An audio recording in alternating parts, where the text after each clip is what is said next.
How could a single generation produce so many heroes? The greatest generation did. We here have been fortunate to know some of these brave men and women who kept our world safe. I was lucky to become friends with one of them. Today, we share our latest story about everyday Hoosier heroes. A lone ace, just a shade over 20 years old, is flying his wounded aircraft in peril to the safe haven of Mother Earth. His name, Alan Garthright Sanderson. It's the middle of World War II in Europe. He enlisted in the U.S. Army Air Corps in 1942. It was a most dangerous time. Alan's beloved wife, Nancy, chose her words carefully when I talked to her to describe this man.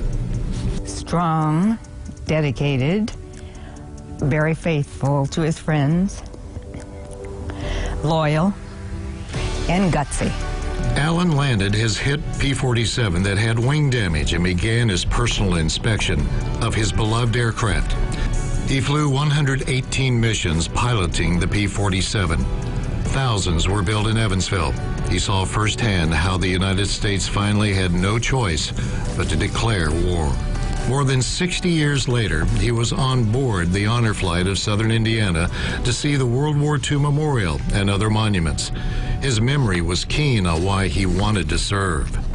We didn't feel it was a sacrifice. We felt it was just something we wanted to do. We didn't like the idea that the Japanese had attacked our country, and we would do anything to defend it. I was so fortunate to know this good man. Alan asked nothing in return for his brave service. He went to Air Corps reunions. He was very quiet about his work. I got information about him from many of the other guys that he was in the 57th Fighter Group. He was soft-spoken, but he had true grit. He was fearless. He and his fellow fighters were taking anti-aircraft fire in one mission. The story goes, Alan spotted an enemy site next to a certain building. As he peeled off to go down there, he heard his wingman say, "I wouldn't do that, Sandy. That's the Leaning Tower of Pisa." He worked hard into his 90s to get a P-47 back home to Evansville. Alan Sanderson traveled to Houston, Texas to see the warbird come to the city. We were lucky to join him on the trip.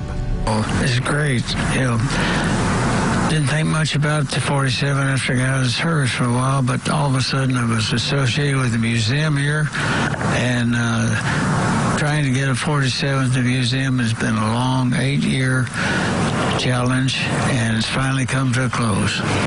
Alan never lost his connection with history and shared his stories with young people. It was manifested in his passion, his blood, sweat, and tears that brought the Evansville Wartime Museum to fruition. I didn't know I married a hero until the museum came to me. We lost Alan Sanderson earlier this year. He passed peacefully at the age of 99. I asked Nancy, who taught for 30 years, if she still talks to Alan. She said she does, and she tells him, Teach me what I need to know next. We can all learn lessons from this man named Alan Sanderson. He was a role model then and now. Alan Sanderson was the real deal, an everyday Hoosier hero.